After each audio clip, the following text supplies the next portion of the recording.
मैं प्रयागराज का निवासी हूँ।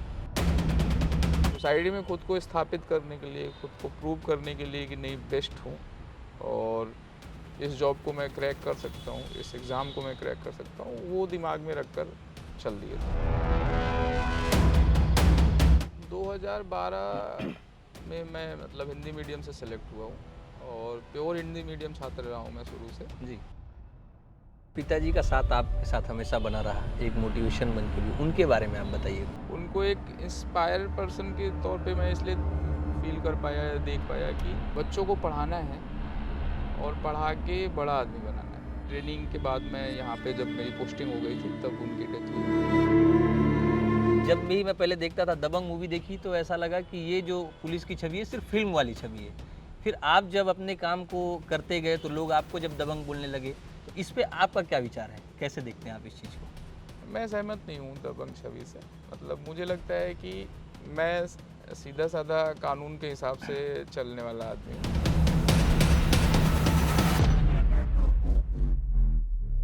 अगर कोई मुझसे पूछे कि यूपीएससी करना कितना आसान होता है, आईएएस या आईपीएस बनना कितना आसान होता है, तो मैं कहूँगा कि रेत से तेल निकालने जितना आसान होता है।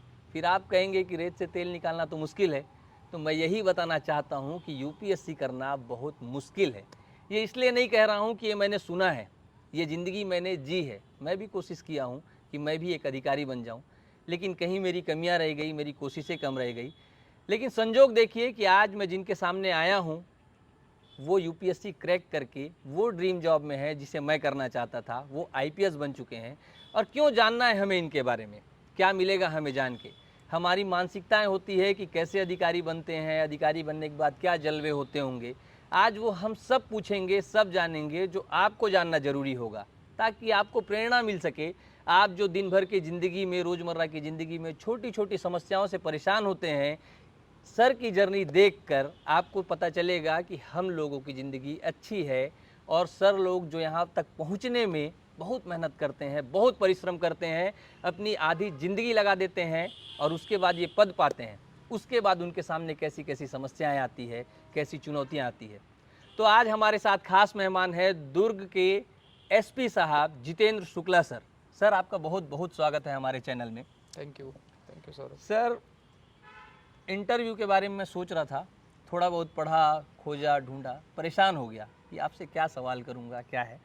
तो मैं सबसे पहले शुरू करता हूँ उस फ़ेसबुक पोस्ट से जो आपने शुरू किया था। आपने अपने फ़ेसबुक में डाला था 3 मई 2013, वो अविस्मरणीय पल जिसके बाद सब कुछ बदल गया। क्या बदल गया सर उसके बाद? बेसिकली यूपीएससी एक ड्रीम जॉब होती है। आज भी सोसाइटी में यूपीएससी में चयन होना ऐसी फीलिंग देता है जैसे कि वो सिर्फ किसी फैमिली की, किसी परिवार की सफलता नहीं, किसी व्यक्ति की सफलता नहीं, बल्कि उस पूरे मोहल्ले की, पूरी सोसाइटी की, पूरे शहर की, उस तरह की सफलता का उसमें ट्रीट मिलता है। और वो जो ट्रीट होता है वो आपको ऐसा अविस्मरणीय फील देता है। वो फीलिंग मेमोरेबल इस मामले में होती है कि वैसी दोबारा फीलिंग हो नहीं सकती। तो 3 मई 2013 वैसा ही क्षण था, चूँकि स्ट्रगल करीब 5-6 साल का था और मेरा अंतिम अटेम्प्ट था वो। मैं उसके पहले भी पिछले तीनों अटेम्प्ट में इंटरव्यू दे चुका था। फैमिली को बहुत अपेक्षाएं, आकांक्षाएं थीं। उन्होंने बहुत नज़दीक से मुझे बाहर होते हुए कई बार देखा। तो जो वो लाइन थी जिसको क्रॉस करने की पहले दिन से उम्मीद लेके सब लोगों को चले हुए थे, उनकी अपेक्षाएं बांधी हुई थी, उसको जिस दिन क्रॉस करिए तो खुद को तो, स्वयं को तो जो फील होता है वो बहुत छोटा सा फील होता है, क्योंकि आप स्ट्रगल के दौर में रहते हो तो आपको पता चलता है कि आप कितने क्लोज हो, कहाँ पहुँच रहे हो, कितना डिस्टेंस बचा रह गया। लेकिन सामने वाले को आपका स्ट्रगल क्या नहीं दिखता है, उसको बस वो आपकी सफलता दिखती है। और वो सफलता इतनी ऊंची, इतनी बड़ी होती है, इतनी भव्य होती है कि उसको एंटरटेन करने मैंने देखा 3 मई को कि जो लोग मुझे नहीं भी जानते थे, उन सभी लोगों ने मेरी सफलता में मतलब भागीदारी की। वो सभी मुझे बधाई देने आ रहे थे। मुझे ऐसा फील हो रहा था कि जैसे सिर्फ मेरी सफलता नहीं है, मेरे पूरे शहर की सफलता उसमें इन्वॉल्व हो रही है। अगले दिन वैसा न्यूज़पेपर्स में भी दिखता है कि शहर से ये लोग सिलेक्ट हुए हैं। जी। फिर अगले पूरे 1 डेढ़ महीने तक आपका जगह जगह स्वागत हो रहा होता है। तो वाकई में अभी भी ये ऐसी जॉब है जिसको पूरी सोसाइटी, पूरा देश अभी भी उस लेवल पे रख कर देखता है कि हाँ, इसमें सेलेक्ट होना अपने आप में मायने रखता है। जब आपके साथ ये चीज़ें घट रही थी, चारों तरफ सम्मान समारोह रहा, आपने इससे पहले किसी को ऐसा होते हुए देखा था जहाँ से आपको प्रेरणा मिली हो कि मैं भी एक दिन यूपीएससी निकालूंगा? नहीं, मैंने ये देखा नहीं था और मुझे बहुत ऑड भी लगता है इस तरह के सम्मान और उस तरह के। मैं सम्मान देखकर यूपीएससी करने नहीं आया। मुझे याद है मैं 12th में था और 2000 12th के बाद 2001 की बात है। तो उस समय हमने ये प्लान किया कि यूपीएससी जाना है और उस समय दिमाग में आया कि नहीं, आईपीएस बनना है। और वो सिर्फ इसलिए आया क्योंकि सर्विस बड़ी ज़रूर थी, बट सर्विस की जिम्मेदारियों का एहसास उतना तो नहीं था, बट ये दिखता था कि इसका रोल बहुत ज़्यादा है। तो उस रोल को समझकर और जो सबसे ज़्यादा अट्रैक्शन की सोसाइटी मानती है कि नहीं, यही सबसे बड़े लोग जी। हैं, यही सबसे बड़े अधिकारी हैं, तो खुद को प्रूव करने के लिए इधर उतर आए कि नहीं, कोई ये नहीं समझे कि मतलब मैं बहुत हल्का हूँ या मैं ये नहीं कर सकता। तो सोसाइटी में खुद को स्थापित करने के लिए, खुद को प्रूव करने के लिए कि नहीं, बेस्ट हूँ और इस जॉब को मैं क्रैक कर सकता हूँ, इस एग्ज़ाम को मैं क्रैक कर सकता हूँ, वो दिमाग में रख कर चल दिए थे। चैलेंजेस आपको बहुत पसंद है सर। मैं देख रहा था, पढ़ रहा था तो पता चल रहा था कि पिछले सरकारों में भी आपने जो काम किया, जिनसे भी बात किया कि मैं जितेंद्र सर का इंटरव्यू लेने जा रहा हूँ, तो वो सभी यही बोले कि अरे दबंग सर का इंटरव्यू लेने जा, तो आप जब भी मैं पहले देखता था दबंग मूवी देखी तो ऐसा लगा कि ये जो पुलिस की छवि है सिर्फ फिल्म वाली छवि है। फिर आप जब अपने काम को करते गए तो लोग आपको जब दबंग बोलने लगे, तो इस पे आपका क्या विचार है, कैसे देखते हैं आप इस चीज़ को? मैं सहमत नहीं हूँ दबंग छवि से। मतलब मुझे लगता है कि मैं सीधा साधा कानून के हिसाब से चलने वाला आदमी हूँ जी। और हाँ, उसमें जहाँ गलत लगता है वो मैं स्पष्ट बोलने का आदी हूँ। उसमें मतलब चुप रहने या उसको मन में रख के, प्रेशर में रह के, इरिटेट होके करने का आदी नहीं हूँ मैं। तो दबंग जैसी छवि या उस तरीके का मतलब नहीं करता, लेकिन इस मामले में है कि गलत नहीं करना है या गलत ट्रीटमेंट नहीं देना है लोगों को, या जिस पद पे बैठे हैं उस पद से गलत तरीके से न्याय नहीं निकलने देना है। जी। जो जिम्मेदारी है उसको वैधानिक ढंग से, विधि पूर्वक, और जो अच्छे लोग हैं उनको पुलिसिंग का वो रूप दिखाने का है कि नहीं, आप पुलिस के ऊपर भरोसा कर सकते हैं, पुलिस आपके लिए और आपके साथ ही खड़ी रहती है। यही प्रयास रहा है। अब उसमें अलग अलग अपना देखने का नज़रिया है और हो सकता है उनका नज़रिया ऐसा दिख रहा हो कि वो दबंग जैसा देख रहे हो, जी। और वो अपनी जगह सही भी हो सकते हैं, मैं उसको भी नकार नहीं सकता, जी। बट ऐसा ही है। मैं चाहता हूँ कि हम बचपन की तरफ चलें आपके। कहाँ से आपने शुरू की पढ़ाई? अपने गाँव की छवि के बारे में आज आप सोचते होंगे तो क्या सोचते हैं? और आपका बचपन कैसा रहा, और वहाँ से फिर पढ़ते-पढ़ते जो यूपीएससी तक का सफ़र है, आपने इलाहाबाद में पढ़ाई की, तो कैसे आप आए और कैसे सारी चीज़ें घटती चली गई? इसके बारे में आप शुरू से बताइए। मैं बेसिकली प्रयागराज का निवासी हूँ और मेरा गांव में भी मतलब जो है वो प्रयागराज में ही है, और पिछले करीब 30-32 सालों से हम लोग शहर में रह रहे हैं।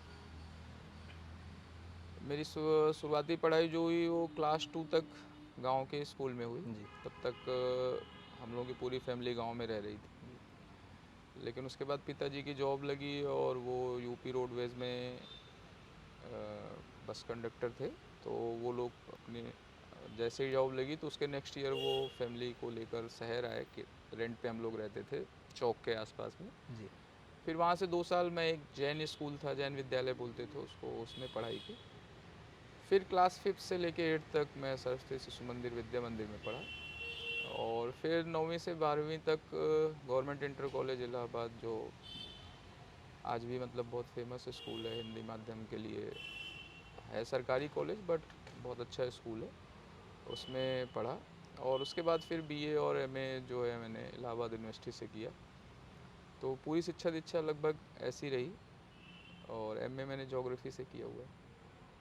और फिर यूपीएससी में जो सब्जेक्ट था वो भी ज्योग्राफी रहा होगा। यूपीएससी एमए करने के बाद 2005 में मैंने एमए किया।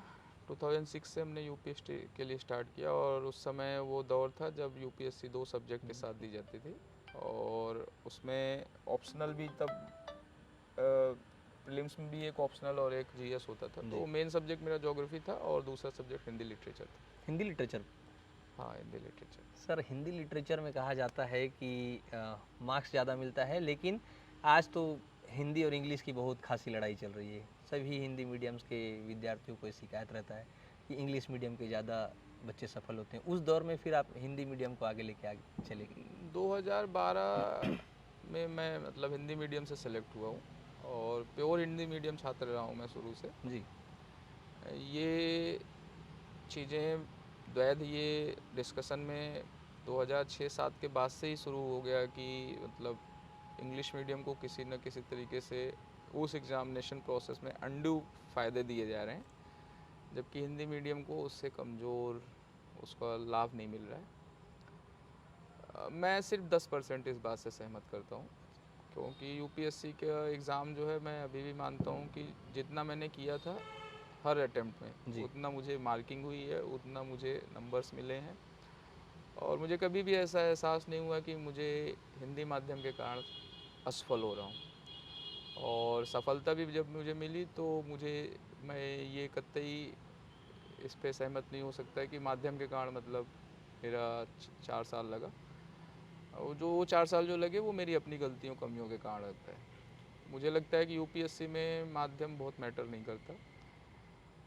जिस भी माध्यम के साथ आप बेस्ट हो, आप इंग्लिश के साथ अगर बेस्ट स्टूडेंट हैं तो भी सिलेक्ट होंगे, अगर आप हिंदी के साथ भी अपने आप को बेस्ट साबित करेंगे तो भी सिलेक्ट होंगे। कुछ चीज़ें ज़रूर कभी कभी उसमें फ़ायदे नुकसान में ऐड हो जाती हैं, लेकिन कोई भी एग्ज़ामिनेशन संस्था होगी, कोई भी परीक्षा लेने वाली जो संस्था होगी, वो संस्था कोई भी परीक्षा के पहले एक स्टैंडर्ड या एक मानक सेट करेगी, और अगर वो मानक आप पास नहीं करेंगे, उसमें कमियां ढूंढेंगे, तो आप कभी भी उस एग्ज़ाम के लायक अपने आप को खुद को नहीं बना पाएंगे। अगर किसी ने ये रखा हुआ है कि इसके इतने पेपर्स हैं, ये डिज़ाइन है और इस डिज़ाइन को आपको पास करना है, और ये टोटल 800-900 सीट्स हैं या 200 सीट्स है, उसमें आपको ऊपर अपने लाने, तो आपको उसके अकॉर्डिंग चेंज करना पड़ेगा। आप ये कतई नहीं सोच सकते कि नहीं, आपको जितना आता है आपके अकॉर्डिंग कोई एग्ज़ामिनेशन प्रोसेस डिज़ाइन किया जाए और आपकी सुविधा के अनुसार एग्ज़ाम लिया जाए। यूपीएससी का जो भी डिज़ाइन रहा है एग्ज़ाम का, जो भी मॉडल रहा है, मुझे अभी भी पूरा भरोसा है कि देश में वो बेस्ट तरीके से एग्ज़ाम लेते हैं, और जिस भी बच्चे को अपने माध्यम के ऊपर कॉन्फिडेंस रहता है, भरोसा रहता है, उसको अपने ऊपर भरोसा रहता है, वो उसने क्रैक किया हुआ है। 4 अटेम्प्ट आपने दिया, आपके अंतिम अटेम्प्ट में शायद 3 अटेम्प्ट उस समय आपने दिया और चौथे में आप सेलेक्ट हुए। तो इस बीच का जो स्ट्रगल था सर, वो कैसा था? आसान नहीं है, जैसा आपने शुरू में बताया। हम लोग भी कभी लगा नहीं कि यूपीएससी आसान चीज़ है, और इसीलिए उतरे खुद को प्रूव करने के लिए कि नहीं, आसान काम क्यों ही करना, सब लोगों को ये दिखाना है कि नहीं, मैं उतना भारी भरकम हूँ कि ये भी कर सकता हूँ। जी। और जिस दौरान बीए करने उतरे तो वैसे ही मतलब लोगों के मन में ये निगेटिव थॉट्स ला दिए थे कि नहीं, लड़का पढ़ने लिखने में इंटरेस्ट नहीं रखने वाला है, कमज़ोर बच्चा है। कमज़ोर है, तो या वो ट्रैक से उतर रहा है। तो हमने ट्रैक ज़रूर छोड़ा था, बट ये मन में लेके चले कि नहीं, इस वाले रास्ते से हम इनको बड़ा एग्ज़ाम क्रैक करके देंगे। तो 2006 में जब हम उतरे तो ऐसा अपने अंदर ही अविश्वास था कि पता नहीं होगा कि नहीं होगा, बट ऑनेस्टी अपने प्रति, ईमानदारी और डेडिकेशन की, नहीं अब उतरे हैं तो 4 अटेम्प्ट तो मिला है, तो 4 अटेम्प्ट देंगे ही। देकर देखते हैं, और कैसे नहीं होगा, कुछ ना कुछ तो तरीका होगा। जो लोग क्रैक करते हैं कुछ ना कुछ तो करके करते हैं, और जब हमने पसंद किया है ये ट्रैक, तो इसमें ऑप्शन नहीं है, आपने अपनी चॉइस से उतरे हैं। जी। आपको डिसीजन करने को मिला है कि आप डिसाइड करिए कि आप कौन से 2 सब्जेक्ट से देंगे, आप डिसाइड करिए कि आपको क्या अच्छा लगता है पढ़ना। तो जब सब कुछ आपको डिसाइड करने को मिला है, देन आपके लिए असंभव कैसे हो सकता है। तो करके देखते हैं, टफ ज़रूर है बट करेंगे। उस प्रक्रिया में शुरू किया 2006 में, बट 2006 के पहले अटेम्प्ट में ही तैयारी के बावजूद उत्साह ज़्यादा था और शायद इनएक्सपीरियंस या उत्साह में की गई गलतियाँ, ह्यूमन एरर्स के कारण प्रीलिम्स नहीं निकला। तो पहले तो प्लान था कि चारों अटेम्प्ट बैक टू बैक देंगे, फिर देखेंगे अगर ऑप्शन नहीं सेलेक्ट हुए तो यूपीपीएससी का ऑप्शन देखेंगे। बट जब पहले एग्ज़ाम में देखा कि खुद से बहुत गलतियाँ की, मतलब सिर्फ नॉलेज के कारण बाहर नहीं था मैं, जी। पेशेंस नहीं रख पाना, टाइम मैनेजमेंट नहीं कर पाना, एग्ज़ामिनेशन का वो 2 घंटे वो हैंडल नहीं कर पाना, एक्साइटमेंट, क्योंकि आप 5 साल 6 साल से तैयारी कर रहे हो तो पहले दिन पेपर देख के आपको एक्साइटमेंट आया कि नहीं पेपर बहुत अच्छा है, जी। हल्का है। उन सब में गलतियाँ ऐसी हुई कि वो पेपर में बहुत सारी ह्यूमन एरर्स हुई, और ऑब्जेक्टिव पेपर्स है, एक जी। बार आपने गलती की तो आपके कोई पास गुंजाइश ऑप्शन नहीं है। तो वहाँ से बाहर हुए तो उसने सीख दी, वहाँ से फिर पलट कर देखे तो ये हुआ कि नहीं, थोड़ी मैच्योरिटी चाहिए, थोड़ा पेशेंस चाहिए, थोड़ा धैर्य रखना पड़ेगा, थोड़ा प्रैक्टिस चाहिए, थोड़ा गहराई चाहिए नॉलेज में, उथले उथले ज्ञान भर से नहीं चल नहीं। पाएगा। तो ये डिसाइड हुआ कि 2 साल अगले, जब तक यूपीपीएससी के प्रीलिम्स क्रैक नहीं कर लेते या प्रीलिम्स में स्ट्रॉन्ग नहीं हो जाते तब तक प्रीलिम्स नहीं देने आएंगे, क्योंकि 4 ही अटैम्प्ट है। जी। तो फिर 7 का यूपीपीएससी दिया, नहीं हुआ, 8 का दिया, वो क्लियर हुआ और उसमें इंटरव्यू तक गए। तब हमने डिसाइड किया कि 9 में अब वापस यूपीएससी। वापस यूपीएससी आते हैं, और फिर 9 से यूपीएससी फिर शुरू किए। 9 में यूपीएससी के प्रीलिम्स पास किए, मेंस किए, इंटरव्यू दिए, नहीं हुआ। और ना होने का एकदम साफ दिख रहा था, ऐसा कुछ आश्चर्यजनक रिजल्ट नहीं था, क्या अपने को पता था क्या कि रह नहीं गया था होगा। सर जिसकी वजह से नहीं हुआ? मेंस में मार्क्स कम थे, जितने मार्क्स चाहिए होते हैं वो मार्क्स, मतलब मेंस देने के बाद ही पता चल गया है कि उतने तक हम नहीं पहुंच नहीं पाए हैं। पहुंचे। तो अगर आपको इंटरव्यू में एक्स्ट्रा ऑर्डिनरी मार्क मिल जाए तो आप शायद नीचे सेलेक्ट हो जाओ, और उतना एक्स्ट्रा ऑर्डिनरी खुद को मैं मानता नहीं था जो कि मुझे मिलेगा। जी। तो अपने को श्योर था कि नहीं सिलेक्शन हो रहा है। फिर 2010 दिए, नेक्स्ट ईयर ही, उसमें भी फिर मतलब इंटरव्यू दिए, इंटरव्यू से वापस हो गए। देन 2011 में यूपीएससी में बहुत सारे चेंजेस हुए थे, सी सेट नया लॉन्च हुआ था, तो काफ़ी लोग उसमें एग्ज़ाम ड्रॉप किए थे, मैंने भी किया। फिर 2012 में फिर से सी सेट को देखकर और फिर से एग्ज़ाम दिया, और उस बार चूँकि पिछली 2 साल की गलतियाँ मेंस की पता थी, हमने उस साल मेंस के लिए टारगेट ज़्यादा रखे, और मेंस में वो टारगेट अचीव करने के लिए सारे हाथ पैर मारे, और लास्ट अटेम्प्ट था तो कोई ऑप्शन भी नहीं था। तो जितना हमने टारगेट रखा था उतना अचीव भी किया, और जब मेंस हो गया तभी से ये क्लियर था कि इस बार सिलेक्शन होना तय है। इंटरव्यू सिर्फ फॉर्मेलिटी है, आपको मेंस में नंबर उतने अच्छे आने वाले हैं कि आपका सिलेक्शन, आपको पिछली बार जितने भी कम नंबर भी मिले तब भी आपके सिलेक्शन होंगे, और वही हुआ। और इसीलिए जिस दिन सिलेक्शन हुआ उस दिन ऐसा कोई आश्चर्यजनक नहीं लगा कि ये हमने कुछ कुछ बड़ा क्रैक कर हो गया दिया, है इस- वो पूरी प्रोसेस से आया था। जी। तो वो सारी मार्किंग और सब चीज़ें रिजल्ट तक पता थी कि नहीं 150 से 200 के आसपास रैंक आएगी, तो वो थोड़ी और नीचे आई, लेकिन ऑलमोस्ट अंदाज़ा था कि हम इसके आसपास टिकने जब वाले आपका हैं। फाइनल सिलेक्शन हुआ तो एक ऑप्शनल दिए या दो? तब भी लास्ट ईयर था वो 2 ऑप्शनल के दो साथ। ऑप्शनल के साथ था। सर इस बीच पहले साल आप बता रहे थे कि बहुत उत्साह था, फिर सिलेक्शन नहीं हुआ, फिर अगले में फिर असफल हुए। मोटिवेशन कैसे डाउन हुआ होगा और उससे कैसे ओवरकम किए? परिवार का क्या साथ रहा? कैसे आपको परिवार का साथ मिल रहा था? ये सारी चीज़ें बताइए। परिवार की भूमिका उसमें बहुत महत्वपूर्ण होती है, और डिमोटिवेशन कभी लगा नहीं पूरी जर्नी के दौरान। 2006 से स्टार्ट जब हमने किया, और 2012 के अटेम्प्ट में जब हम 6 साल में मतलब क्लियर किए, ड्यूरिंग दिस पीरियड एक दो और एग्ज़ाम क्लियर किया, यूपीपीएससी मैंने क्लियर कर जी। लिया था बीच में। तो बट वो स्ट्रगल का दौर ऐसा था जहाँ पे बहुत नज़दीक से बाहर हुए, और लगातार आप बैक टू बैक इंटरव्यू, सिर्फ यूपीएससी का नहीं, यूपीपीएससी का इंटरव्यू, दूसरी किसी जगहों के एग्ज़ाम के इंटरव्यू, और आप दे रहे हो और लगातार बाहर हो रहे हो। तो अपने ऊपर तो प्रेशर कम था, क्योंकि अपने को जैसे मैंने अभी बताया कि हर एग्ज़ाम में ये पता था कि हम कहाँ ठहर रहे हैं। जी। तो अपनी परफॉर्मेंस पे डिमोटिवेट कैसे होना, जब हमको पता है कि हमने ये तैयारी की, हमने ये एग्ज़ाम लिखा और हमको ये नंबर आ रहे हैं। तो अगर हमको पहले से पता है कि वो नंबर सिलेक्शन के लायक नहीं है तो कैसे डिमोटिवेट होना। आप डिमोटिवेट तब होते हो जब आप सोचते हो कि नहीं आपके 1000 आने वाले हैं और आपको 600 आ जाए। आप डिमोटिवेट उस पे नहीं हो सकते कि आपको ने 1000 सोचे और आपके 980 आए, 970 आए, 950 आए तो आप डिमोटिवेट हो जाए। तो अपने को डिमोटिवेशन कभी फील नहीं हुआ। हाँ, फैमिली सपोर्ट और फैमिली का जो पुश है वो हमेशा बना रहना चाहिए, क्योंकि आपकी जो बैकबोन है या बैकअप है वो फैमिली है। और लोअर मिडिल क्लास जहाँ से हम लोग बिलोंग करते हैं वहाँ पे बच्चे के ऊपर बहुत सारी अपेक्षाएं जी पड़ी रहती हैं, तो उनकी निराशा दिखती है। जी जैसे हर बार जब एग्ज़ाम से मैं बाहर होता था तो उनकी निराशा वो फील आती थी। मतलब मुझे कभी नहीं फील हुआ कि मतलब मैं बाहर हुआ तो कुछ बहुत बड़ा गड़बड़ हो गई या कुछ ऐसा था जो मिलने वाला था अचानक छूट गया। लेकिन उनको हर बार निराश देखा मैंने।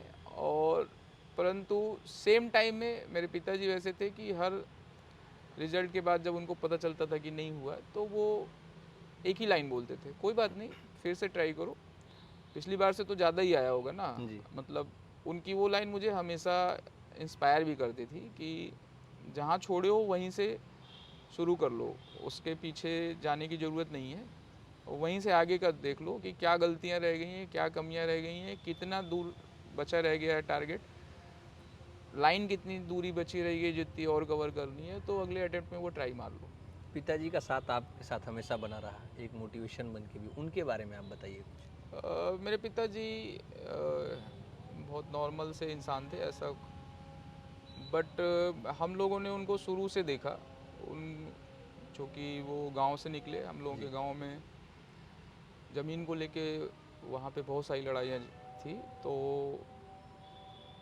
उनको एक इंस्पायर पर्सन के तौर पे मैं इसलिए फील कर पाया या देख पाया कि जब हम लोग नहीं भी समझते थे तब हम लोग 5-6 साल के आसपास रहे, तब वो लेके अपनी फैमिली को बाहर लेकर आए, गांव से शहर गांव लेके से आए। शहर शिफ्ट करके ले आए।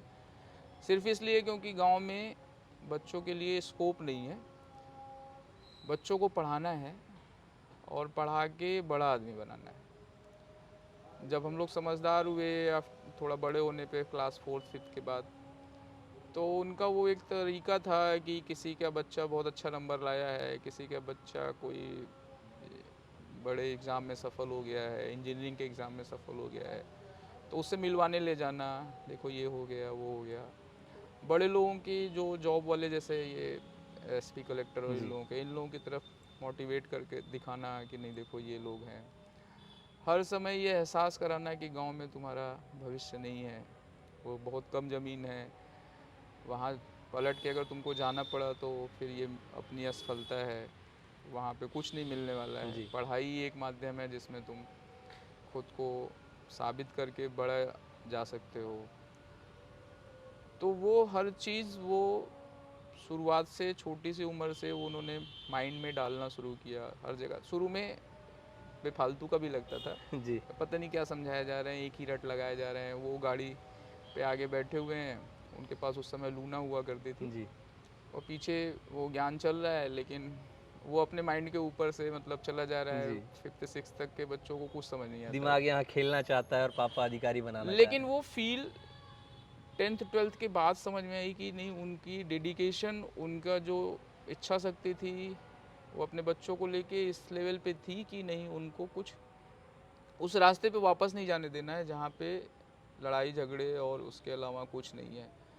जैसे एक वो एग्जांपल हमेशा देते थे, वो उस गुटखा भी खाते थे और पान भी बहुत खाते थे। तो इवन हम उस रास्ते पे नहीं जाएं तो वो अपना उदाहरण खुद स्वयं देते थे कि देखो कितनी प्रॉब्लम हो रही है, कितना प्रॉब्लम होता है, क्या ख़राब होता है, ये नहीं करना चाहिए। और लास्ट में उनकी डेथ भी मतलब ओरल कैंसर के कारण हुई, लेकिन वो अपना ही मॉडल रखकर मतलब दिखाते थे कि देखो क्या है, ये रास्ता बहुत ख़राब है। तब तक आप सक्सेस हो चुके थे। हाँ, वो मेरे मतलब ट्रेनिंग के बाद मैं यहाँ पे जब मेरी पोस्टिंग हो गई थी तब उनकी डेथ हुई। तो उन्होंने खुद को अपने मॉडल के रूप में, और ऐसे ही बहुत सारी, जैसे ही 10th 12th पास किए तो जो जिम्मेदारियाँ होती हैं समझने समझाने लायक वो ट्रांसफ़र करना। जब मैं ग्रेजुएशन या पोस्ट ग्रेजुएशन कर लिया तब पिताजी के पास स्कूटर हुआ करती थी, उनको लगा कि बच्चे को अब दे देना चाहिए, तो उन्होंने अपनी स्कूटर चलाना छोड़ दिया। और वो बोले नहीं कि तुम चलाओ, बस खड़ी कर दिया। फिर धीरे धीरे मतलब वो अपने पास एक शिफ्ट मौन हो गई। सहमति रही। नहीं, वो ट्रांसफ़र ऑफ पावर या ट्रांसफ़र ऑफ जो भी मतलब उनके पास है, वो उसको किस तरीके से धीरे से ट्रांसफ़र कर देना है, जी, क्योंकि उनको ये दिखता था कि लड़का मांगेगा नहीं, जी। लड़का बोलेगा अच्छा, नहीं। आप इस टाइप के बच्चों में से नहीं थे जो जिद नहीं, करके नहीं, पापा मुझे तो ये चाहिए? वो मैं ऐसा मैं कभी नहीं था। तो वो उन्होंने एकदम स्मूथली वो चीज़ें करके ट्रांसफ़र की, और अनवरत उनका वो प्रयास दिखता रहा कि नहीं, तुमको कुछ करके दिखाना है, तुमको कुछ प्रूव करना है, क्योंकि पूरा सोसाइटी, पूरा समाज तुमको पीछे ले जाने की तरफ हमेशा अप्रोच करेगा, तो तुम पीछे की तरफ देखो ही नहीं। तो तुमको एक ही रास्ता है, तुम पढ़ाई करो, और पढ़ने के अलावा और कोई ऑप्शन नहीं है जहाँ से तुम खुद को या पूरे परिवार को या उस गांव को ऊपर उठा सकते। कहीं न कहीं ये तो नहीं था सर दिमाग में कि वो ज़मीन का विवाद रहा होगा, तो उसको एक पुलिस अधिकारी ही बहुत अच्छे से सॉल्व कर सकता है, मैं भी आगे चल के पुलिस अधिकारी बनूँगा। इस टाइप की चीज़ें तो नहीं थी नहीं, नहीं, सबकॉन्शियस माइंड ऐसा में? कुछ नहीं था। उस ज़मीन विवाद में मेरे पिताजी को कई बार मतलब बहुत गंभीर चोट आई थी, और उसके कारण वो कई बार जान जाते भी बची हुई थी। तो आज भी मतलब आप हम लोग की लोग उम्र पलट क्या के थी वो उस समय? ज़मीन, मैं बहुत छोटा था, शायद 1-2 साल का ही रहा हूँगा, और आज भी हम लोग पलट के उस ज़मीन की तरफ है, सब कुछ वहाँ पे ध्यान में भी रहता है, बट उससे ऐसा डिटैचमेंट कर दिया गया है कि मतलब अब वो वो हमारा है जाओ ही नहीं। जाओ नहीं जाओ डजेंट मैटर।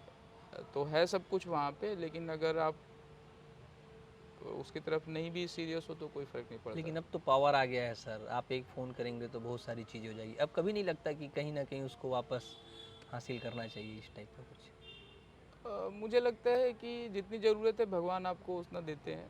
पिताजी हमारे उससे हटकर भी मतलब अपनी पूरी फैमिली को, अपने बच्चों को पढ़ा लिए, छोटी सी नौकरी में सब कुछ अच्छे से रख के पढ़ा लिखा के बड़ा कर लिए, और इस स्टेज तक ले आए। तो हम तो दूसरी बहुत ऊंची जगह पे बैठे हुए हैं, और फिर उसी जगह पे जाके उसी वाद विवाद में जी, उलझना, और उन सब पे वो इस रैंक पे मुझे लगता है नहीं कि आवश्यकता ही नहीं है, शोभा देना तो छोड़ दीजिए। जी। तो और वैसा आप अगर पॉजिटिवली सकारात्मक काम करेंगे तो वैसा और बहुत कुछ पॉजिटिव बना पाएंगे। वो पहला रिस्पॉन्स कैसा था पापा जी का जब आपने बताया कि आप अधिकारी बन गए, जो वो चाहते थे वो आपने पा लिया? आप खुद बताए या उनको कहीं से और से पता चल गया था? नहीं, नहीं, मैंने खुद ही बताया। और यूपीएससी सिलेक्शन के पहले मुझे लगता है कि यूपीएससी सिलेक्शन में वो फील नहीं आ पाया था, क्योंकि उसके 1 साल 1.5 साल पहले ही मैं यूपीपीएससी में सेलेक्ट हुआ था। और जी, मुझे अभी भी याद है, उस दिन दुर्गा अष्टमी थी और घर में हवन चल रहा था, मैं दिल्ली में था। तो हम 2 दोस्त थे, एक साथ एग्ज़ाम दे रहे थे, दोनों के रिज़ल्ट आए थे और दोनों के पॉजिटिव रिज़ल्ट आए थे, और वो 2012 ही था, 11 था। तो वो 5 साल के बाद बहुत नज़दीक से गिरने के बाद वापस लौटने के बाद वो पहला रिज़ल्ट था जब उनको ये बताया गया कि नहीं, हाँ, मैं सेलेक्ट हो गया हूँ। तो वो दौर था जो बहुत प्रेशर में फैमिली झेल रही थी कि नहीं यार, बार बार बाहर हो जा रहा है, कब होगा, कैसे होगा, और बहुत सारी और भी चीज़ें चल रही होंगी, चूँकि वो इकोनॉमिकली वो हैंडल कर रहे थे, जी। तो उनको प्रेशर वो फील आता रहा होगा। तो वो उनको मुझे उस दिन उनकी आवाज़ में वो सुनाई पड़ा था, वो भारीपन। यूपीएससी वाले रिजल्ट में तो मतलब सबको पता था, मैंने चूँकि मैं बताया ही कि मैं मेंस के बाद ही बोल दिया था कि इस बार तो सिलेक्शन हो रहा है, जी। कोई रोक नहीं सकता। तो वो रिज़ल्ट की बस लिस्ट देखनी थी कि कहाँ पर है, बाकी सबको मालूम था कि अगर वो बोल रहा है कि होगा तो तो होगा। होगा। तो यूपीएससी का जिस दिन रिजल्ट आया उस दिन भी मैं ट्रेनिंग में था, लखनऊ में था। मैं यूपीपीएससी की जो सर्विस थी ट्रेजरी ऑफिसर, उसकी ट्रेनिंग कर रहा था। तो वहाँ पे मैंने 2-2:30 बजे के आसपास रिजल्ट देखा, और मैंने सिंपल सी कॉल की कि सिलेक्शन हो गया है, मैं अभी शाम तक घर आ जाऊँगा। और सबको मतलब भरोसा भी था कि हो गया है, तो खुशी तो थी, बट वो जो पहली बार वो गला रूंधने वाला जो था वो दूसरी बार वाले में नहीं था। तो खुशी तो थी, और उससे उसमें खुशी की जो उसकी महत्ता है या जो बड़ापन है, वो उसमें घर वालों से ज़्यादा उस मोहल्ले का, शहर का, क्योंकि मैं जब ट्रेन से उतरा रेलवे स्टेशन पे तो वहाँ पे 500 1000 लोग थे। स्वागत करने के लिए। अब वो लोग कौन थे, पता नहीं। कैसे आए थे, क्यों आए थे, मैं कभी भी उसको मतलब समझ नहीं पाया कि आखिर मेरी सक्सेस पे और या इतने लोग क्यों इकट्ठा हो रहे हैं, उनको इससे क्या मिल रहा है। इसीलिए मैं बोला कि ये सर्विस वो है मायने रखती है कि आप सेलेक्ट होते हो तो वो पूरी सोसाइटी को फील होता है कि नहीं हमारा बच्चा सिलेक्ट हुआ है, हमारा घर का सिलेक्ट हुआ है, हमारे मोहल्ले का सिलेक्ट हुआ है, तो वो है इस सर्विस में सिलेक्ट होने में। जब इतने सारे लोग आए तो आपका एक किस्सा कहीं मैं सुना था कि बोलूँगा कुछ नहीं पर भूलूँगा भी कुछ नहीं, तो इसका क्या कहानी था और इसके बारे में बताइए थोड़ा वो सा। वैसा चलता रहता है, जी। जब आप स्ट्रगल के दौर में रहते हैं तो आपको आपकी फैमिलीज़ को बहुत सारा विरोध झेलना पड़ता है कई मामलों में, मतलब बहुत सारी पर्सनल लाइफ में बहुत सारी चीज़ें चल रही होती हैं तो उसके विरोध, या कुछ ऐसे लोग रहते हैं जो उसको चैलेंज करते बनते रहते हैं। तो जब आप सक्सेस मिलती है तो मैंने वो देखा है इस सर्विस के सिलेक्शन के बाद कि सभी लोगों ने उसको विनम्रता से, मतलब सभी ने स्वीकार किया और सभी ने उस के आगे अपना मतलब सरेंडर टाइप का किया कि नहीं हाँ ये इसने सफलता दिलाई है, हमारे लिए बहुत ही फ़क्र की बात है। वो जी। सभी विरोधी भी उस पे फ़क्र और उसका स्वागत और उसका करने के लिए घर पे थे। तो वो दौर था, मतलब मैं चीज़ों में इन्वॉल्व नहीं होता है कि मेरा कोई विरोध कर रहा है तो मैं उसमें निगेटिव लड़ने चला जाऊँ या खुद को लड़ के साबित करूँ कि उससे कि नहीं मतलब मैं तुमसे लड़ सकता हूँ या मैं तुमको जवाब दे सकता हूँ। अपने को लगता था कि जवाब देने का माध्यम है, आप खुद को साबित कर दो और उसके साथ ही सब शांत हो जाएगा। एग्जैक्टली वही हुआ भी, जब हम सेलेक्ट हुए तो सारा विरोध, सारा सब कुछ, सारी अदावतें, सारी सारी दुश्मनी चीज़ें वहीं शांत हो गई। सब वहीं पे ख़त्म हो गई, सारी कड़वाहट। और सब लोगों ने मतलब वो एक्सेप्ट किया। तो उस पर चर्चा हुई कि नहीं कुछ बोलना नहीं किसी को। तो मैं बोला था कि उस दौर में कि जब तक माइंड में है तो कैसे मतलब भूल सकता है। जी। बट ठीक है, वो उस समय मतलब मैच्योरिटी उस लेवल की नहीं थी। मुझे अभी भी लगता है कि जो अपनी गलती लग स्वीकार करके ख़त्म कर ले तो छोड़ देना चाहिए। जी। प्रेम की किताबों की बात चल रही है, तो ऐसे में आपकी ज़िंदगी में जो प्रेम आया और आपने प्रेम विवाह किया है, जहाँ तक मुझे जानकारी है। आप बोल सकते हैं। क्या रहा सर, उसकी कहानी क्या रही? बेसिकली मैं और मेरी वाइफ हम दोनों ही साथ में पढ़ते थे और ग्रेजुएशन के साथ जब यूनिवर्सिटी में इंटर किए तो वो भी सेम ईयर में और सेम क्लास में थे हम लोग। बट शुरुआती वो लाइकिंग जैसा ही रहा होगा। और बट एक दूसरे के जान पहचान में मतलब जो भी शुरुआत हुई वो 2006-07 से जाके 5-6 साल बाद, 2000 से लेके 2006-07 के बाद वो इस लेवल पे आया कि जिसको हम प्यार जैसा बोल सकते हैं। जी। और 3-4 साल मतलब ऐसा आपस में रहा चला और 2010 में फिर उसको फैमिली वालों से बातचीत करके दोनों लोगों की तरफ से और फिर उसको मैरिज में कन्वर्ट शादी किया। करने में दिक्कत तो नहीं हुई सर, पारिवारिक जो दबाव होता है? बोल सकते हैं थोड़ी बहुत बाधाएं थीं, बट वो बाधाएं बेसिकली चूँकि मैं उस समय तक सेलेक्ट नहीं हुआ था। और वो 2010 में बता रहा हूँ, मैंने अभी बताया कि 2009 का मैंने इंटरव्यू दिया। 2009 का इंटरव्यू 2010 में हुआ था, अप्रैल में। जी। और 5 जून को मेरी शादी थी। तो वो दौर था जब मैं अपने शिखर पे चल रहा था। तो आदमी उस समय अवॉइड करता है या उस समय ये सब चीज़ें बचाता है कि नहीं अभी सिलेक्शन नहीं हो रहा है, उसके पहले शादी मत करो।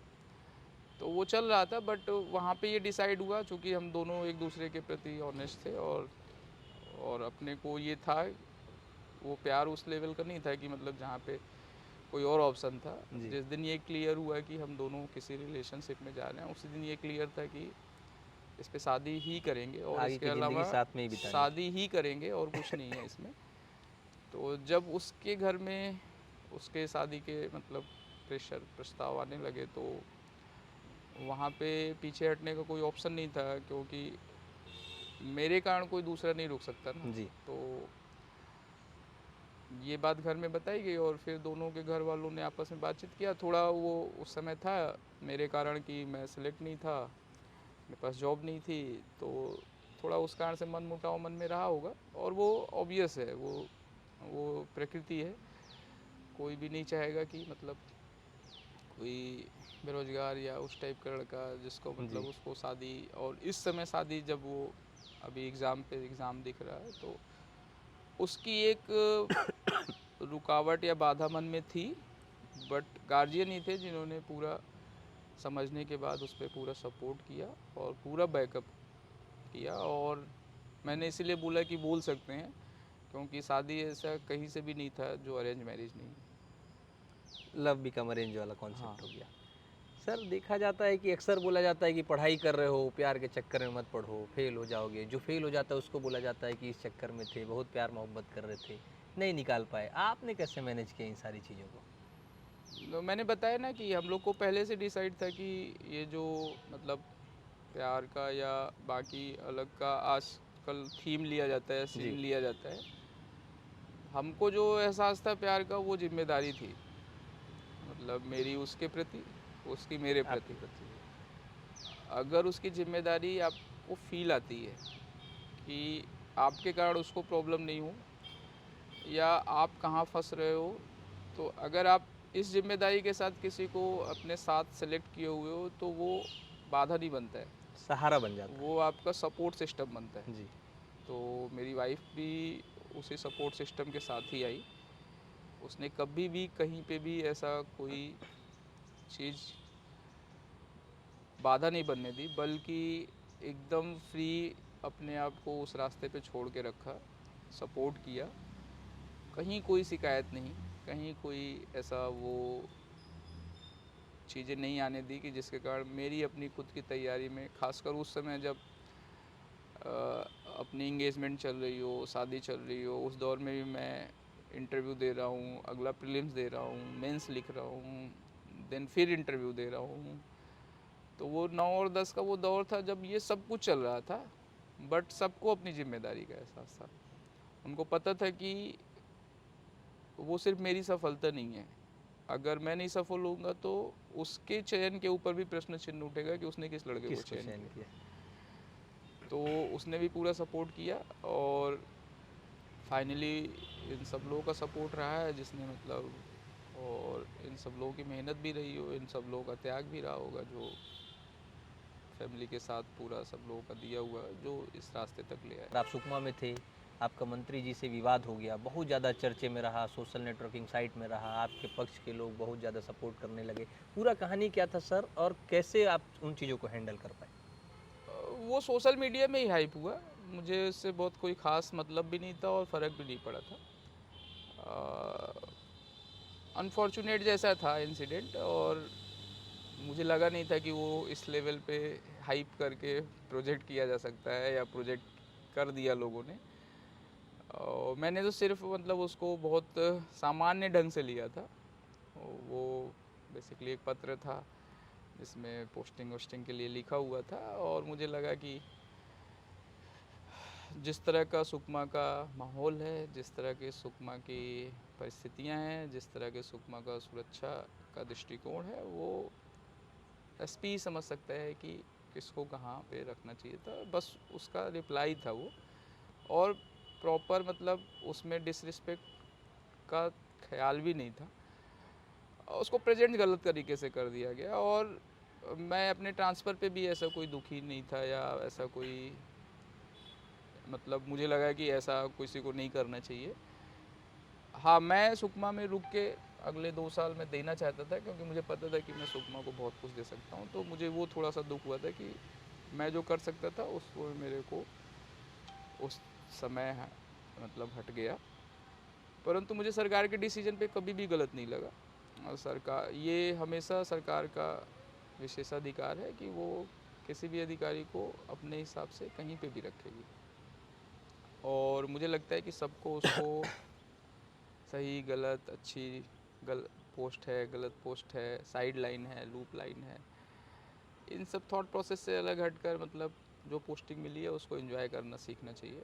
और मुझे आज भी लगता है कि जब मुझे सुकमा से हटाया गया तो सुकमा से हटने का दुख ज़रूर था, लेकिन पीएचक्यू अटैच किया गया था। मैं 5.5-6 महीने के आसपास पीएचक्यू रहा और मुझे खुद को प्रूव करने में वो 5-6 महीने ज़्यादा फ्रूटफुल लगे सुकमा से, क्योंकि तब फिर मैं अपने सारे वरिष्ठ अधिकारियों के अंडर में वहाँ पे काम कर रहा था और उनको मेरी कैपेसिटी और उनको अपनी कार्य क्षमता से मैं मतलब खुश कर पाया कि नहीं, मैं मतलब बहुत अच्छा काम कर सकता हूँ, आप भरोसा करेंगे तो वो मेरे फ़ायदे में भी रहा।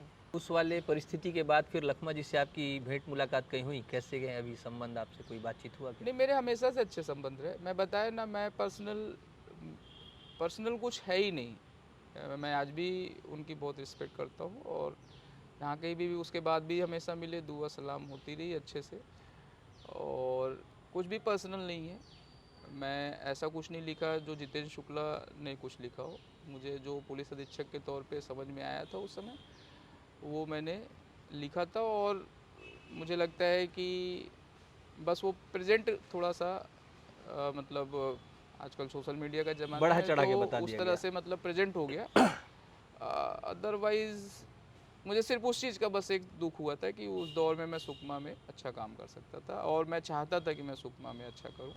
सर शस्त्र का जवाब शस्त्र से देना, यही चलता है और वही चल रहा है। तो आपके पास आपको ऐसा लगता है कि कोई और रोड मैप निकाला जाए, कोई और तरीका देखा जाए जिससे कि हम इस गतिविधियों को लगाम लगा सकें, लोगों को जागरूक कर सकें और ये समस्या को जड़ से ख़त्म कर सकें? ऐसा आपके दिमाग में कोई प्लान आता है क्या? क्या आप सोचते हैं क्या?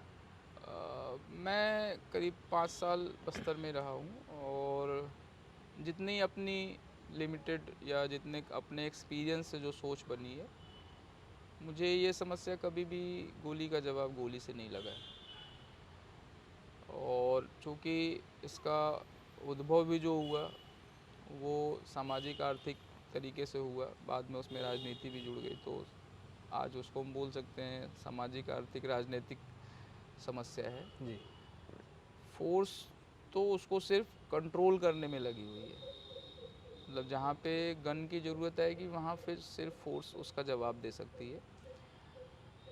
समस्या का निपटारा जो हो सकता है उसका एक पहलू हो सकता है गन, लेकिन सिर्फ वही है वो नहीं हो सकता है। यहाँ पे लड़ाई बंदूकों की अकेले नहीं है, विचारधारा विचारधारा की की भी लड़ाई। बची है और विचारधारा से भी परे हटकर, जो विचारधारा अभी नक्सल मूवमेंट की रह नहीं गई है, उससे ज़्यादा हटकर वहाँ के लोगों के सामाजिक आर्थिक परिवेश की है। जब तक वो परिवेश में सुधार नहीं आएगा, वो समस्या वहाँ पे जाके पनपी इसी कारण, क्योंकि वो मतलब थोड़ा पीछे छूट गए एरिया थे, थोड़ा पीछे रह गए एरिया थे जहाँ पे वो लोग पहले पहुँच के उन्होंने अपना घर बना दिया। जी। जैसे ही हम उसको डेवलप कर देंगे, उनका सामाजिक आर्थिक विकास कर देंगे, तो वो समस्याएं स्वयं से ख़त्म हो जाएंगी। ये पूरा नक्सल मूवमेंट बहुत आराम से ख़त्म हो जाएगा। तो मेरे को जो जहाँ तक समझ में आता है कि जो लोग गन की भाषा उसमें समझते हैं उनके लिए गन ज़रूरी है, लेकिन गन की भाषा के साथ साथ सेम टाइम में उस एरिया का संपूर्ण विकास जो उनको जो 20-25 साल पीछे बस्तर चल रहा होता है उसको आज के दौर में लाके खड़ा कर दे।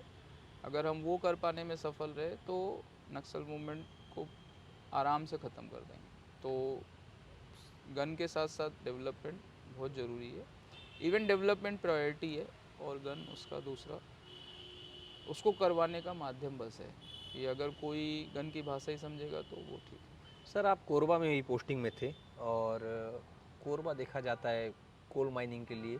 अभी एक रिपोर्ट हमारे यहाँ चली थी, कोरबा में बहुत सारी समस्याएं हैं कोल माइनिंग की वजह से। बस्तर के लोगों का कहना है कि जिस दिन नक्सल समस्या समाप्त हो जाएगी उस दिन बस्तर का भी यही हाल हो जाएगा। लोग पूरे खनिज उत्खनन कर लेंगे और बस्तर का कहीं ना कहीं शोषण होना चालू हो जाएगा। तो उस भरोसे को आप कैसे जीतेंगे? आप सरकार में हैं, आज कहीं ना कहीं सरकार को सेवा दे रहे हैं, तो इस मानसिकता को कैसे बदलेंगे? अ, बहुत ज़्यादा मुश्किल नहीं है। एक तो ये प्रोजेक्टेड है कि मतलब ऐसा हो जाएगा तो ऐसा हो जाएगा। कोरबा और बस्तर में बहुत ज़मीन आसमान का अंतर है। कोरबा में जो माइंस हैं वो कोल माइंस हैं, जी।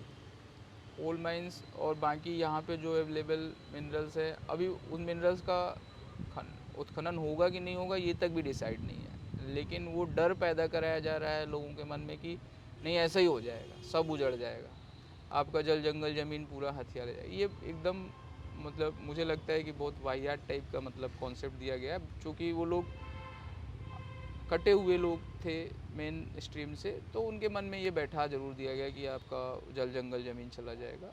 बट मुझे नहीं लगता है, सरकारें कभी भी ऐसे नहीं होती कि वो इस लेवल पे असंवेदनशील हों कि उनकी पब्लिक उनसे इतर चली जाए। कोरबा ही नहीं, किसी देश का कोई भी कोना ले ले, सरकारों की लोकतंत्र में डिपेंडेंसी ही पब्लिक के ऊपर है। अगर सरकारें गलत करेंगी तो वाजिब तरीके से, कानूनी तरीके से उनको रिप्लेस हटाया जाता है जी। तो जब भी ऐसा कुछ लगता है कि सरकार कुछ बोल रही है तो उस पर भरोसा करने का एक कारण है। कारण इसलिए है क्योंकि उनको उसके बेस पे हटाया जा सकता है। तो अगर ये चीज़ें फैलाई जा रही हैं या दुष्प्रभाव उसका दिखाया जा रहा है कि ऐसा हो सकता है वैसा हो सकता है, तो मैं इससे सहमत नहीं हूँ। चीज़ों को गलत तरीके से प्रोजेक्ट किया जा रहा है। कोरबा में भी माइंस ज़रूर हैं, माइंस के चक्कर में समस्याएं भी बहुत सारी खड़ी होती हैं, बट उन समस्याओं के चक्कर में डेवलपमेंट नहीं छूट सकता है। उन समस्याओं का समाधान ढूंढा जा सकता है, उन समस्याओं के तरीके समाधान के निकाले जाते हैं, लेकिन हम ऐसा थोड़ी कर देंगे कि मतलब हम डेवलपमेंट का रास्ता ही छोड़ देंगे। हम ये सोचें कि नहीं पढ़ने के बाद आगे तो नौकरी करनी पड़ेगी तो हम पढ़ाई बंद कर दें, तो ऐसे तरीके मतलब हम डेवलप कर रहे हैं उस थॉट प्रोसेस में। वो नक्सलियों द्वारा ऐसे चीज़ें सिखाई जा रही हैं कि रोड नहीं बननी है, रोड बनेगी तो लोग सब लोग आ जाएंगे। ये तो मतलब गलत तरीके से बताया पढ़ाया जा रहा है ना। रोड बनेगी तो आप बाहर निकल पाओगे, आपको स्वास्थ्य सुविधाएं मिल पाएंगी, आपको बच्चे को एजुकेशन मिल पाएगा, आप बाहर इजीली निकल सकते हो। जो आप निकलने के लिए पैदल चलने के लिए मजबूर हो उसके लिए साधन चलने लगेंगे। तो डेवलपमेंट तो सरकार से ज़्यादा पब्लिक के लिए होता है। सरकार को उससे फ़ायदा ज़रूर होता है कि पब्लिक उसकी सीधी कनेक्ट हो जाए उससे, और जो चीज़ें हैं मान लीजिए वहाँ पे रिसोर्सेज भी हैं, कुछ मिनरल्स भी हैं, तो वो मिनरल्स का उत्खनन भी किसके लिए, तो उसी पब्लिक के लिए होगा ना। जो उससे टैक्स आएंगे वो जो यहाँ की पब्लिक पूरे देश की है उसी के रेफरेंस में तो यूज होगा। तो हमको एक उसका होलिस्टिक अप्रोच देखनी चाहिए। हमको ये नहीं सोचना चाहिए कि नहीं ये हमारे गांव के बीच में है, यहाँ पे तो हम नहीं रहने देंगे, यहाँ पे मतलब हमको कुछ नहीं चाहिए, हम ऐसे ही रहेंगे बाकी पूरा देश। तो वो उस तरीके से नहीं चल सकता है। उसको आपको पूरा सिस्टमेटिक और क्रमबद्ध जो मॉडल है, और डेमोक्रेसी में तो आपके हाथ में है सब कुछ। डेमोक्रेटिक वे में हम चाहे जितनी गलत हो जाएं, मान लीजिए कोई भी शासन सत्ता कितनी भी गलत होके, कितनी भी निरीह होके, कितनी भी अगेंस्ट होके पब्लिक के अत्याचार करेगी, उसकी लाइफ कितने दिन तक रहेगी? 4 साल 5 साल।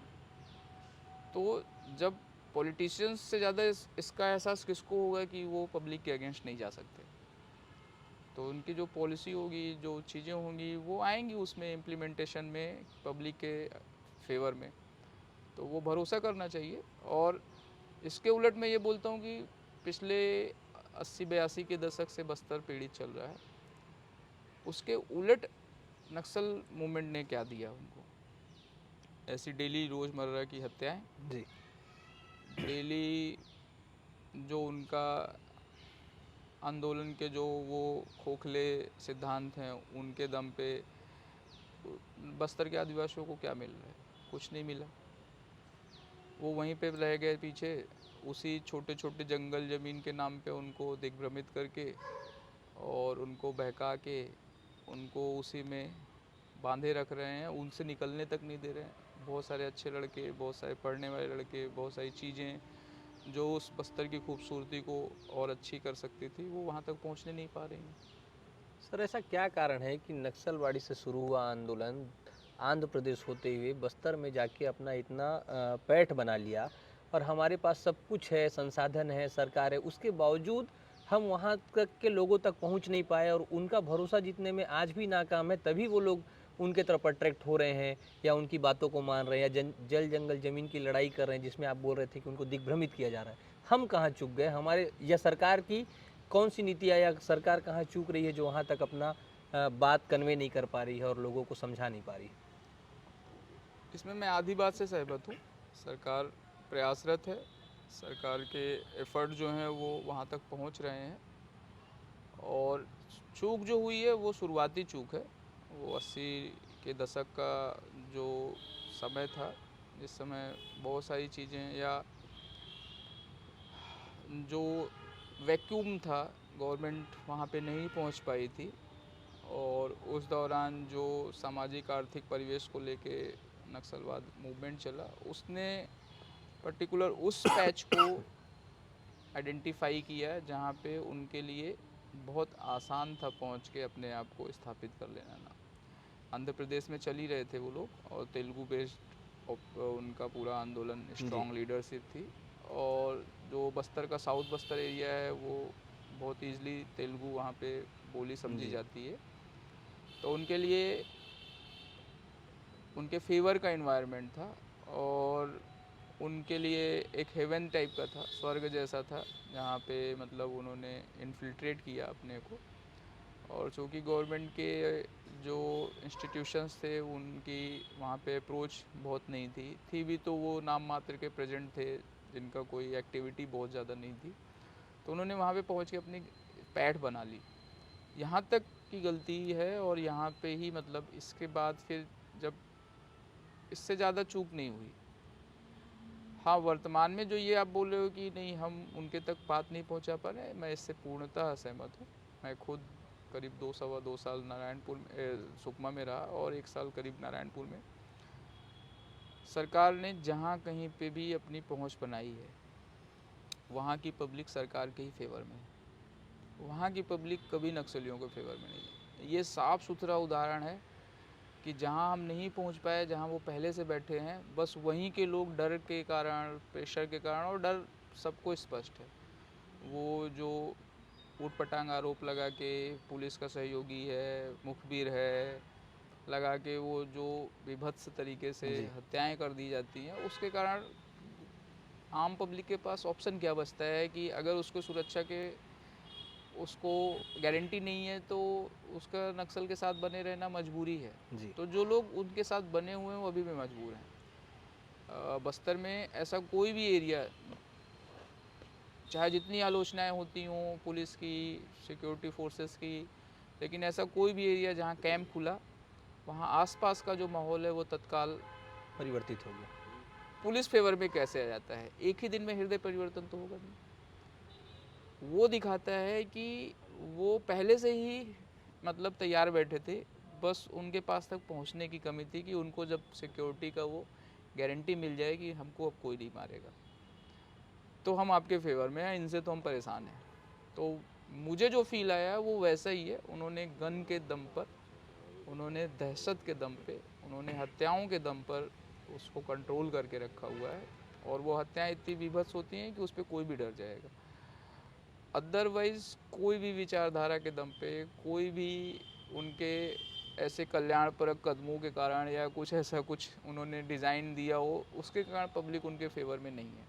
उसका मैं स्पष्ट उदाहरण हमेशा देखता हूँ।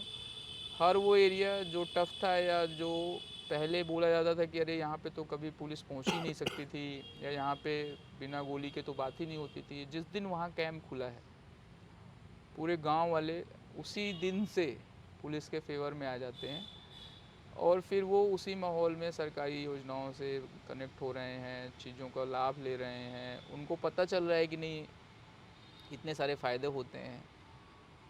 तो मुझे जो फील आया है वो सिर्फ वही आया है कि जब तक हम नहीं पहुंच रहे हैं तब तक उनके प्रेशर में वो वहाँ पे कनेक्ट है उनसे।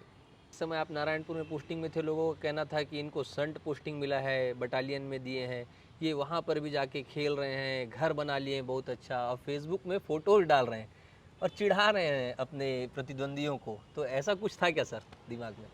नहीं, मैं कभी भी, मैं बताया ना, मैं पर्सनल नहीं जाता, जी। और मैं अभी भी बोल रहा हूँ सरकार का ये विशेषाधिकार है और सभी लोगों को ये समझना चाहिए। इवन मैं कभी सरकार में रहूँगा या मैं अपने ज़िले का एसपी हूँ, तो जो मैं चाहता हूँ कि नहीं टीआई मेरे हिसाब से होगा, तो सरकार भी वही चाहेगी कि एसपी उसके हिसाब उसके से हिसाब होगा। तो सरकार कहीं पे भी रख सकती है आपको, और वो पोस्ट ऐसी नहीं है कि वो आईपीएस के लिए नहीं बनी है, वो भी आईपीएस के लिए ही बनी हुई है। जी। तो ये ज़रूर ऐसा माहौल बन गया होता है, प्रथाएं परंपराएं चलने से कि अरे वो साइड पोस्टिंग है और ये पोस्टिंग इम्पोर्टेंट है, वो फील शुरू में आ भी जाता है, बट अपने साथ एकदम अलग है। जी। अपने को लगता है कि तुमने अगर ये चैलेंज दिया है तो एक्सेप्टेड, और ये ख़राब मान के आपने दिया है तब तो और भी एक्सेप्टेड। और फिर अब जाके वहाँ पे प्रयास ये रहता है कि सरकार ने अगर ख़राब मान के दिया है तो ये करके भेजा है कि जाओ इसको सुधारो, चैलेंज की बात आ रही है सर। और फिर हम सुधारने पे लग जी। जाते हैं। फिर जितनी भी मेहनत होती है दिल से काम करके उसको प्रूव करने में देते हैं कि नहीं आपने ये यहाँ भेजा है तो ये भी सही जगह है, और हम अपने काम से इस पद को और भी अच्छा और इम्पोर्टेंट बना सकते हैं।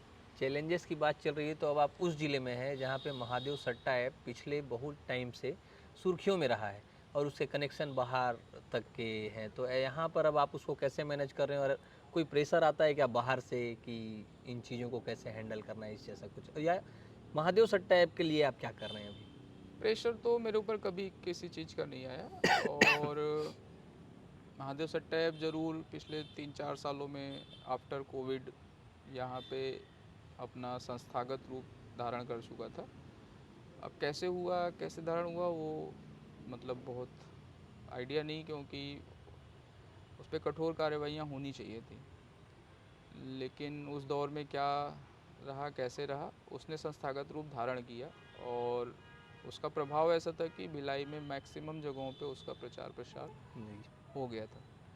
परंतु पिछले साल भर से, या उसके पहले से भी, पिछली सरकार के भी लास्ट 1 साल से मतलब उसके खिलाफ सख्ती शुरू हो चुकी थी, और अभी तो एकदम ज़ीरो टॉलरेंस चल रहा है, और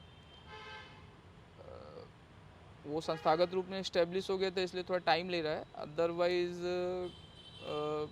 इस साल के ख़त्म होते होते तक वो उसके जड़ भी ख़त्म हो जाएगी, और अभी स्ट्रिक्टली काफ़ी उस पर कार्रवाइयाँ हो रही हैं, और किसी भी तरीके की, सिर्फ महादेव नहीं, किसी भी तरीके के ऑनलाइन सट्टे ऐप का जो सोसाइटी के लिए या व्यक्ति के लिए नुकसानदायक हो रहा है, जहाँ पे, क्योंकि ऑनलाइन सट्टा ऐप या ऑनलाइन सट्टा गेम जो चल रहा है वो ऐसा गेम है जिसमें प्रॉफिट जो खिलवा रहा है या जो चला रहा है उसको ज़्यादा है। जो लोग खेल रहे हैं उसमें 1 लाख 2 लाख लोग खेल रहे हैं, उसमें से जीतता कोई एक ही दो है, 2 3 4 5, और बाकी 8 9 लाख लोग उसमें हारते हैं, और वो उनके लिए बहुत दुष्प्रभावी होता है। जी। तो उस पर कठोर कार्रवाइयाँ जारी हैं, और पुलिस बेहद सख्ती से निपट रही है, और उम्मीद करते हैं कि अगले 2 4 6 महीने में उसको भिलाई से बाहर कर देंगे, दुर्ग भिलाई से।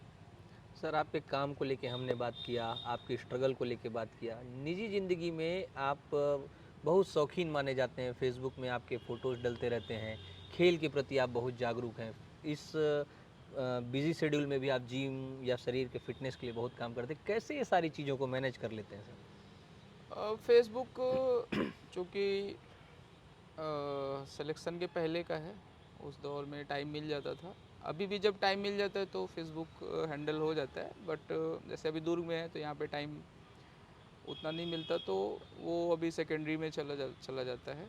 हाँ, पर्सनल लाइफ स्टाइल और डेली रूटीन मैनेज करना वो प्रायोरिटी में रहता है। जी।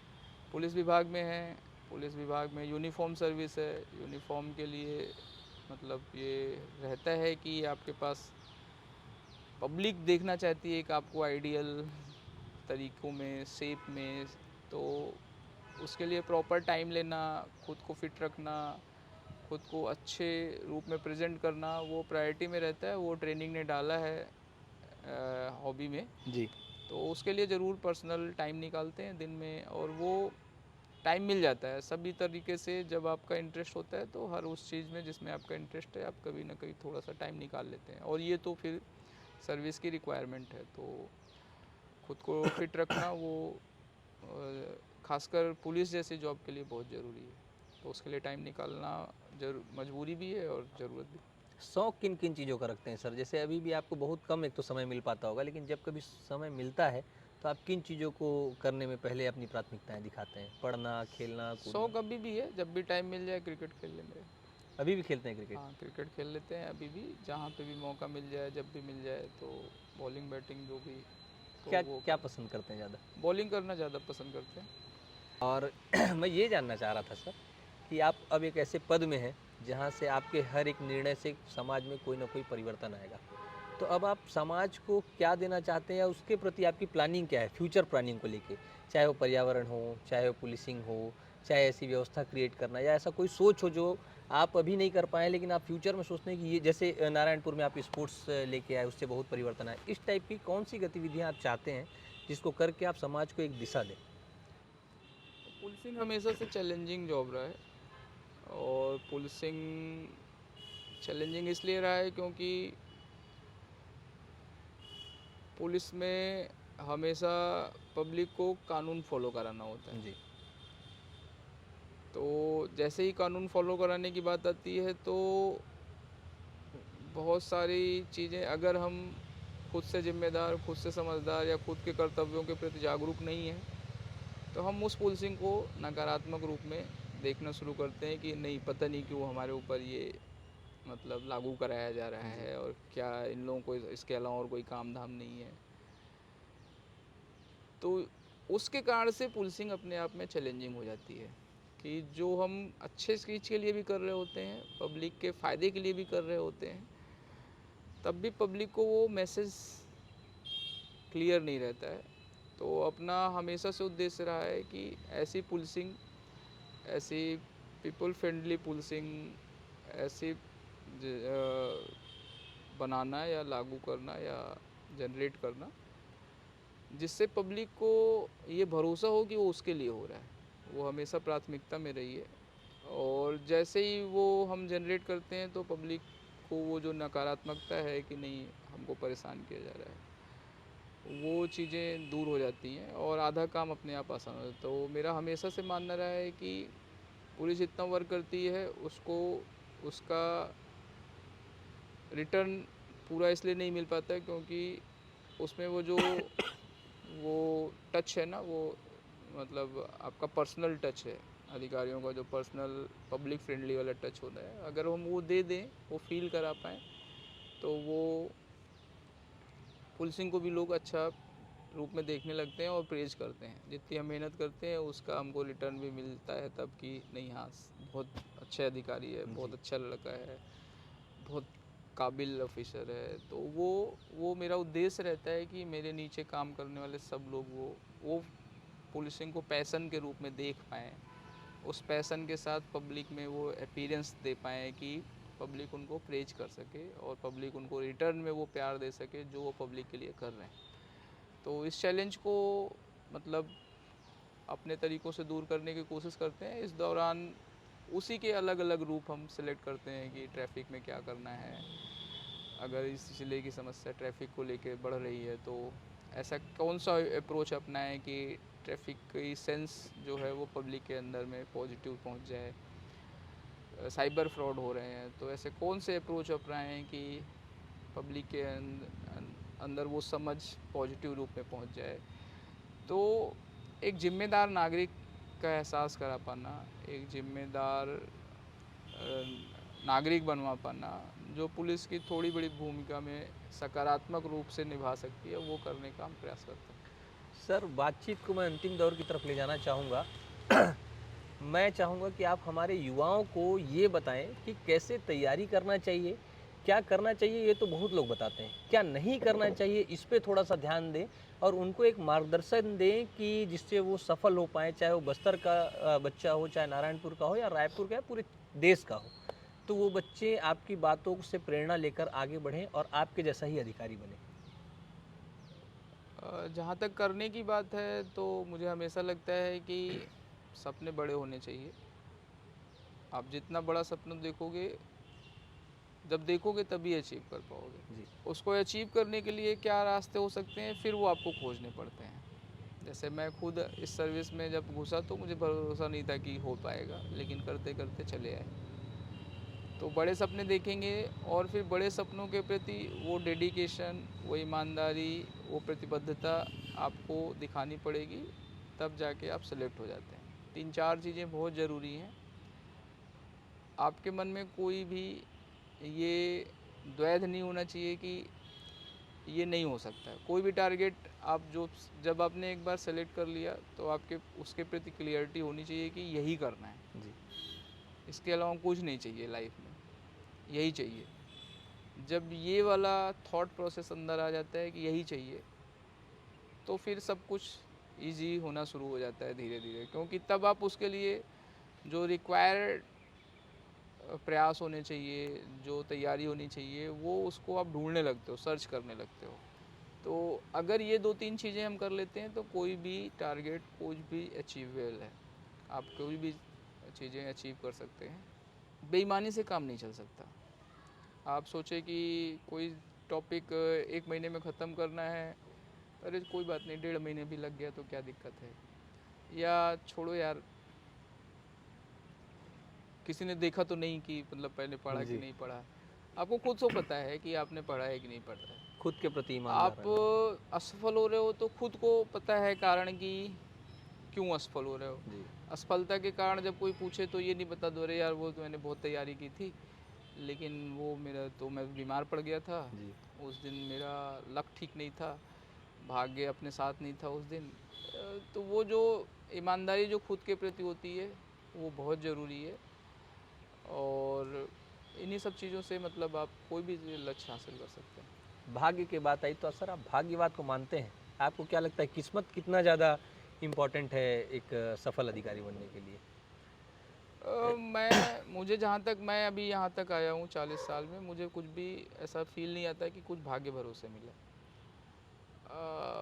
सब चीज़ें मेहनत से मिली हैं और सब चीज़ों के लिए एफ़र्ट लगाया है, सब चीज़ों के लिए प्रयास किया है, तो वो मिला है। अब उस मिलने वाले प्रोसेस में कहीं कुछ ऐसा भगवान का सपोर्ट हो तो उसको भाग्य का नाम दिया जा सकता है। बट मुझे लगता है कि जिस चीज़ों के लिए हमने एफ़र्ट लगाया वही मिला। जिन चीज़ों के लिए एफ़र्ट नहीं लगाया वो नहीं मिला। वो अप्रत्याशित रूप से मिला, ऐसा कभी हुआ नहीं। जी। जितनी मेहनत लगाई है उतना ही पाया है। कभी ऐसा भी नहीं पाया है कि मेहनत से इतर जाके अप्रत्याशित रूप से कुछ मिल गया हो, तो वैसा कभी हुआ नहीं। हाँ, भगवान की कृपा रहती है, वो अगर आप अपनी ईमानदारी से अपने प्रयास कर रहे हो तो उनका सपोर्ट, उनका बैकअप पीछे बना रहता है। सर कहा जाता है कि इस नौकरी में आप आएँगे जलवा होगा आपका। तो किस टाइप का जलवा होगा वो भी बता ही दीजिए हमारे युवाओं को कि नौकरी लगने के बाद फिर कैसे ज़िंदगी बदल जाती है और क्या जलवा होता है जिसके लिए लोग इतना परेशान हैं? जलवा सिर्फ यूथ के लिए बाहर से है। बाहर से ऐसे तो नौकरी बहुत सारी चीज़ें देती है आपको, वो प्रतिष्ठा, वो सम्मान, वो तामझाम, वो सारी चीज़ें जो जी। आप बाहर से आपको प्रभावित करती हैं वो सब देती है। घर, गाड़ी, बंगले, आपके लिए काम करने वाले लड़के, और पावर, आप जो डिसीजन ले रहे हो उसके अकॉर्डिंग ही सब कुछ चल रहा है। आप जो चीज़ें डिसाइड कर रहे हो वही लागू हो रही हैं। तो वो सब चीज़ें मिलती हैं जो शानो शौकत दिखती है, वो है, वो वैसी ही है, उसमें कोई कुछ भी अलग नहीं है।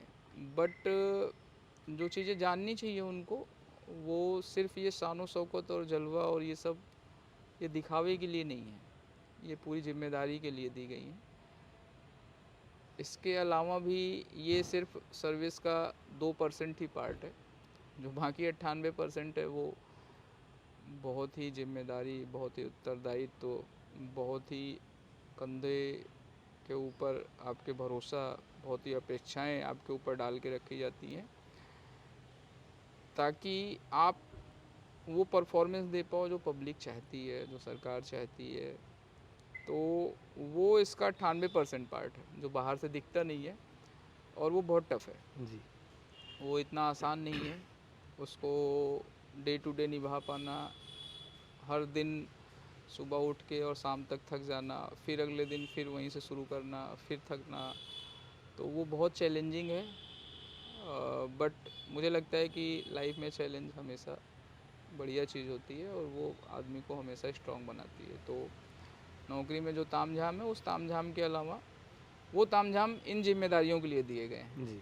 वो सिर्फ आपको एंजॉय करने के लिए नहीं दिए गए हैं, वो आपको दिया गया है कि आप बाकी चीज़ें भूल जाइए और अपनी जिम्मेदारियां, अपने कर्तव्यों को निष्ठापूर्वक और अच्छे ढंग से निभाइए। बाकी आपकी चिंता सरकार कर रही है। सर, इतने देर के बातचीत में मुझे समय का पता ही नहीं चला कि कितना तेज़ निकल गया। इस बीच बहुत सारी चीज़ें हमने जानी, आपने खुल के बताई। कुछ ऐसी बात रह गई हो जो आप कहना चाहें और मैं पूछ नहीं पाया हूँ, तो वो भी आप हमारे दर्शकों से बताइए। और उन समाज को आप अगर कोई संदेश देना चाहते हैं तो वो भी एक बार कहिए। ज़्यादातर चीज़ें तो समेट ली ही गई हैं, बट एज ए पुलिस अधिकारी, एज ए पुलिसमैन, मैं हमेशा एक मैसेज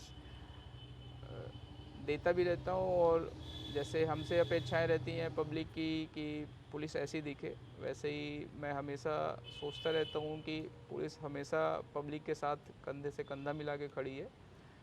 बट हमें सिर्फ हमेशा अधिकारों की बात नहीं करनी चाहिए।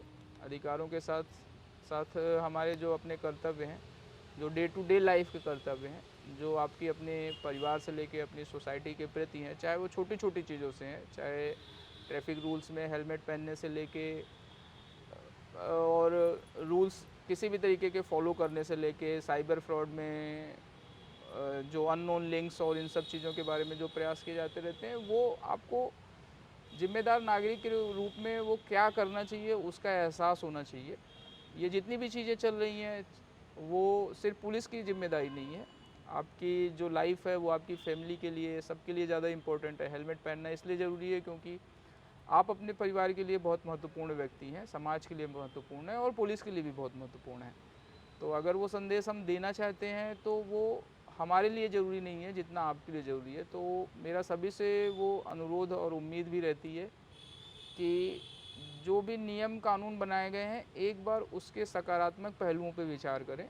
और अगर हम चाहते हैं कि सोसाइटी, हमारा शहर, हमारा प्रदेश, हमारा देश एक अच्छे रास्ते पे, विकसित रास्ते पे जाए और हम एक अच्छा उदाहरण प्रस्तुत कर सकें, तो उसके लिए हमें एक अच्छा नागरिक बनने की ज़रूरत है और वैसा नागरिक जिसको अपने कर्तव्यों का एहसास हो। तो मेरा सभी से अनुरोध रहता है, सभी से उम्मीद भी रहती है कि वो अच्छे नागरिक बनने का तरफ हमको अपने पहल करनी चाहिए, ताकि हम अगली पीढ़ी को, जो आगे नेक्स्ट पीढ़ी आए, उसको इतना सशक्त और इतना बढ़िया बना सकें कि वो इस देश को अपने कंधों पे और ऊंचाई पे ले जा सकें।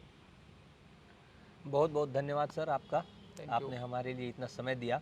तो आप सुन रहे थे दुर्ग के एसपी जितेंद्र शुक्ला सर को, जिनके ज़िंदगी के कई सुने अनसुने पहलुओं तक हमने पहुंचा, बहुत सारी बातें की, बहुत सारे सजेशंस लिए उनकी ज़िंदगी को लेकर, यूपीएससी को लेकर, और बच्चों को क्या करना चाहिए, क्या नहीं करना चाहिए और कैसे सफल होना चाहिए। इन सारी बातों को आपने जाना। हमारी बातें कैसी लगी और इस पूरे बातचीत से आप अपने साथ क्या लेकर जा रहे हैं, हमें कमेंट करके ज़रूर बताइएगा। यदि हमारी बातचीत अच्छी लगी होगी तो इसे और भी लोगों तक पहुंचाइएगा। तब तक के लिए धन्यवाद।